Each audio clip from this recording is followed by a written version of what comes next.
台積電宣布講，要去美國來投資上千億美金。早起就有基金會公布一份台美共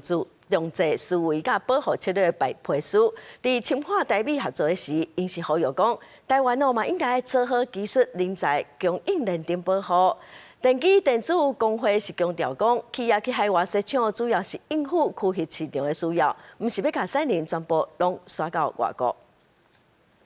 台積電宣布要對美國貼價投資1000億嘅美金，總金額來到2650億美金。牽動台廠嘛去美國嘅趨勢，不只個全球供應鏈重新組合，台灣企業要安怎應對去美國嘅風險，為去美國製造轉變做台美共同製造嘅關鍵角色。都有基金會發布台美共濟思維加保護策略白皮書，並不是只是我們到美國去生產，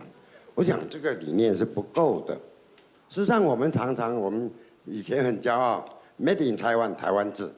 但是未來可能變成 Made with Taiwan。美國擁有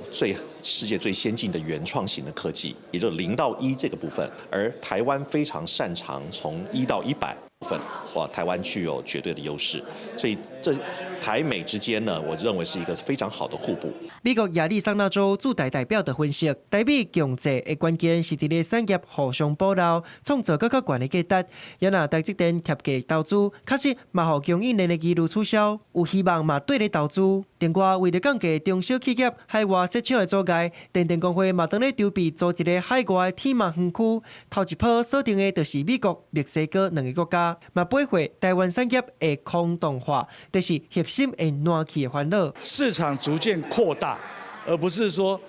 把台灣的市場撥到國外去，人一定是留台灣啦。好，到海外市場主要是供需的問題，主要是滿足整個區域型的這種市場結構。